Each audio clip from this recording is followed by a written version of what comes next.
Hi guys, आप सभी का स्वागत है डीबी पाठशाला में। मैं हूं आपका दोस्त एंड होस्ट दीपांकर। एंड आज हम ज्ञान के पिटारे से जो टॉपिक लेके आए हैं वो एक विश्व गठबंधन के बारे में है, यानी कि वैश्वीकरण।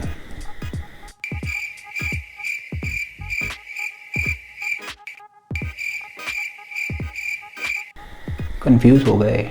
अरे भैया, ग्लोबलाइजेशन की बात कर रहे हैं। माँ कसम, भारत में हिंदी को लेके आधे से ज़्यादा जनता दूध में दही हो गई है। ग्लोबलाइजेशन का प्रोसेस कुछ इस प्रकार है कि दुनिया के सभी देश, सरकार, लोग मिलकर कुछ गुफ्तगू करते हैं और मिलकर कुछ ना कुछ जमाल कोटा बनाते हैं। लेकिन गुफ्तगू करते कैसे हैं? क्योंकि भाषा का माध्यम ही सबसे बड़ा रोड़ा है और भाषा है इंग्लिश।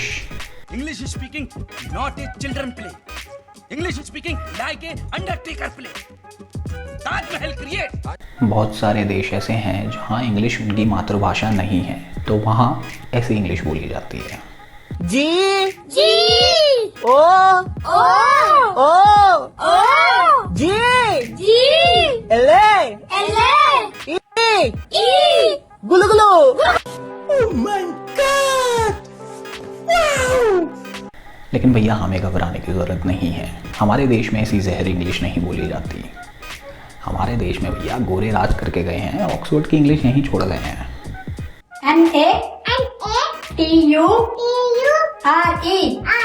NATURE नटूरे FUTURE फुटूरे। कितने के दिए छोले भटूरे? ग्लोबलाइजेशन में दूसरी सबसे बड़ी दिक्कत आती है टाइम जोन की। मतलब कि कहीं दिन है तो कहीं रात, कहीं धूप है तो कहीं छाँव। यानी कि अगर इंडिया में कोई सुबह सुबह एक इंसान अपनी तशरीफ़ को टॉयलेट के राज सिंहासन में सजा के हग रहा है और कॉल ले रहा है, उसी टाइम किसी दूसरे देश में डिनर करते हुए कोई कॉल ले रहा है। कंटेक्स्ट को समझिए, कोई यहाँ लोडिंग कर रहा है तो कोई वहाँ लोडिंग कर रहा है, और इस घमासान में ऑफिस का काम चल रहा है।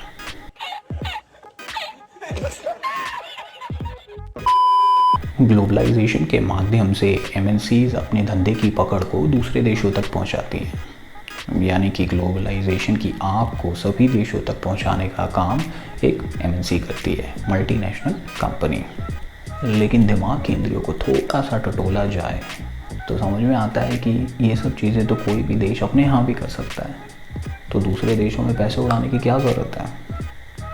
तो किसी महापुरुष ने कहा है कि हर एमएनसी में कोई ना कोई गुजराती, मारवाड़ी या फिर बनिया भाऊ होता है जिसे सिर्फ धंधे से मुनाफा कमाना आता है। ग्लोबलाइजेशन की खोज करने का मकसद था मुनाफा बचाना, यानी कि सस्ती लेबर और सर्विसेज। कहा जाता है कि ग्लोबलाइजेशन के आने के बाद से सारी एमएनसीज 50 से 60% तक अपना मुनाफा बचा लेती हैं। वैसे तो ग्लोबलाइजेशन की बत्ती बहुत पुरानी है, लेकिन हमारे देश में हमेशा की तरह ये बत्ती जलने में थोड़ा टाइम लगा। हमारे पूर्व प्रधानमंत्री मनमोहन सिंह को एक्सीडेंटल पीएम और साइलेंट पीएम के शब्दों से खूब नवाजा जाता है, लेकिन इंडिया में ग्लोबलाइजेशन की ज्वाला हमारे पीएम मनमोहन सिंह ही लाए थे 1991 में, और उस दौरान हमारे देश की जीडीपी में दुगना उछाल आ गया था। आईटी कंपनीज भारत में ग्लोबलाइजेशन का एक बहुत बड़ा उदाहरण है। हमारे देश की आईटी कंपनीज यूएस और यूरोपियन मार्केट को सेवा प्रदान करती हैं। और हाँ भैया, इसी ग्लोबलाइजेशन के चलते पड़ोस वाले गुड्डू भैया यूएस में जाके मस्तियाँ कर रहे हैं। चलिए कंक्लूजन पे आते हैं। ग्लोबलाइजेशन का लड्डू खाने को बैठे हैं हर देश के पप्पू। अंग्रेज़ी में लगा रहे हैं लंका, और टाइम जोन का भी तो है पंगा।